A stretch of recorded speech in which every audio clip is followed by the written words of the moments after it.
समाज में आपसी भाईचारे को बढ़ाने के लिए लाख प्रयासों के बावजूद दूषित मानसिकता के और एक दूसरे से द्वेष रखने के लिए कुछ लोग हमेशा तैयार रहते हैं। नमस्कार, बेधड़क खबर देख रहे हैं आप। मैं हूं विमलेश शुक्ल।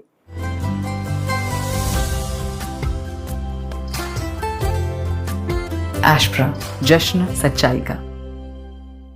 शारदीय नवरात्र तो बहुत आनंद पूर्वक पूरे देश में हर्षोल्लास के साथ बीत गया, लेकिन जब उत्तर प्रदेश में प्रतिमाओं का विसर्जन होने लगा तो छिटपुट घटनाएं जो स्वाभाविक रूप से हमेशा होती रहीं वो हुईं। लेकिन इस बार दुर्गा प्रतिमा विसर्जन के दौरान बहराइच के महाराजगंज कस्बे में जो हुआ वो हमारे और आपके लिए शर्मसार करने वाली घटना है। शनिवार को ही प्रतिमाओं का विसर्जन शुरू हुआ, जो रविवार को भी चलता रहा। धीरे धीरे प्रतिमाएं निकलते रहीं। सारे चाक चौबंद कड़ी व्यवस्था के बीच में प्रतिमाओं का विसर्जन किया गया। इस बीच में कई जगहों पर छिटपुट घटनाएं हुई, जिसमें गोरखपुर में भी एक 15 साल के युवक की हत्या कर दी गई। हमारे चौरी चौरा के पास जगह के पास एक युवक को बुरी तरह से जख्मी कर दिया गया, जो अस्पताल में भर्ती हुआ।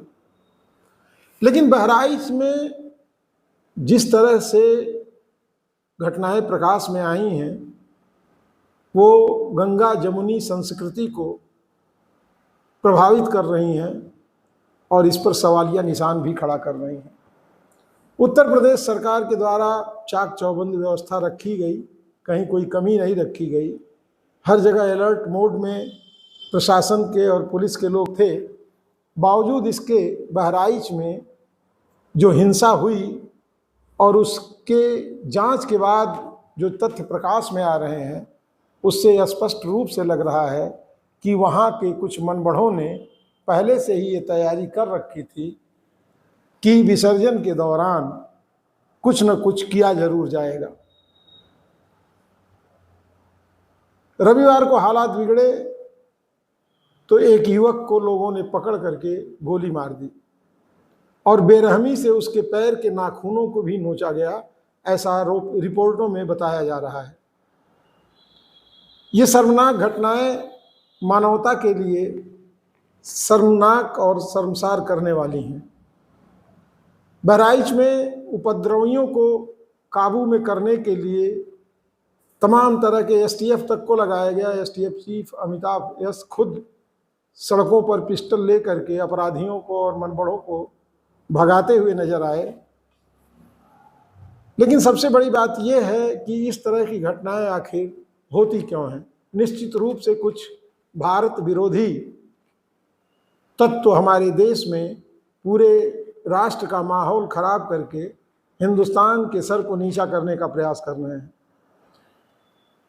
ये सामान्य घटनाएं नहीं हैं। ये जो पूर्व नियोजित और सुनियोजित तरीके से आपसी द्वेष को बढ़ाया जा रहा है, इससे आने वाला दिन बहुत अच्छा नहीं देखा जा सकता है।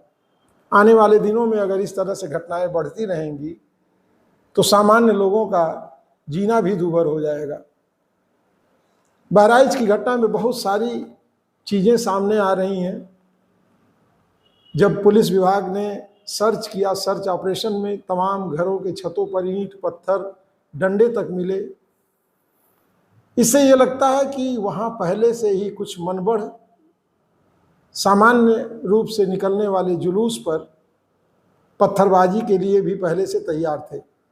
हालांकि हिंसा में 15 से ज़्यादा लोगों के घायल होने की भी खबर है। पुलिस ने यहाँ पहुँच करके बहुत हद तक इस तरह के अपराधियों पर शिकंजा कसने का भी प्रयास किया है। कई लोग हिरासत में हैं, पूछताछ जारी है।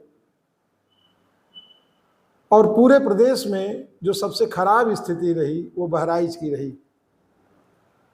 बहराइच में पीएसी पुलिस बल गोरखपुर मंडल से भी पुलिस को वहाँ भेजा गया है।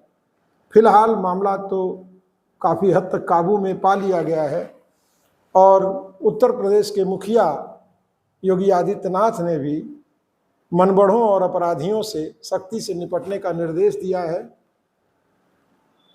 लखनऊ से भी पूरा महकमा पुलिस का और आला अधिकारी मौके पर हेलीकॉप्टर से पहुंच करके इन परिस्थितियों पर बराबर नज़र रख रहे हैं।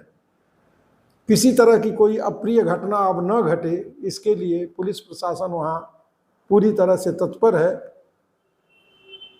आपसी भाईचारे को अगर नहीं बनाया जाएगा तो इस तरह की बातें बार बार सामने आएंगी। हालांकि दोनों पक्षों में पूरे समाज से ये आवाज़ उठती रहती है कि आपसी सौहार्द और भाईचारा बनाया रखा जाए, लेकिन अक्सर ये देखने को मिलता है कि कुछ न कुछ अराजक तत्व तो इस बीच में आकर के पूरे माहौल को बिगाड़ देते हैं। ऐसे में ज़रूरत है सभी बुद्धिजीवियों को आगे आने की, पढ़े लिखे लोगों को आगे आने की ज़रूरत है, जो इस तरह से होने वाली हिंसक घटनाओं के पहले पहुंच करके उन्हें शांत कराने में अपनी भूमिका अदा करें। बहराइच में जो हुआ वो पूरे देश में, पूरे विश्व में कहीं न हो, इसके लिए हम कामना करेंगे और ये अपेक्षा करेंगे कि लोग इस तरह की घटनाओं से बचने के लिए हर संभव सतत प्रयास करें। इस खबर में इतना ही, हमें अनुमति दें। नमस्कार।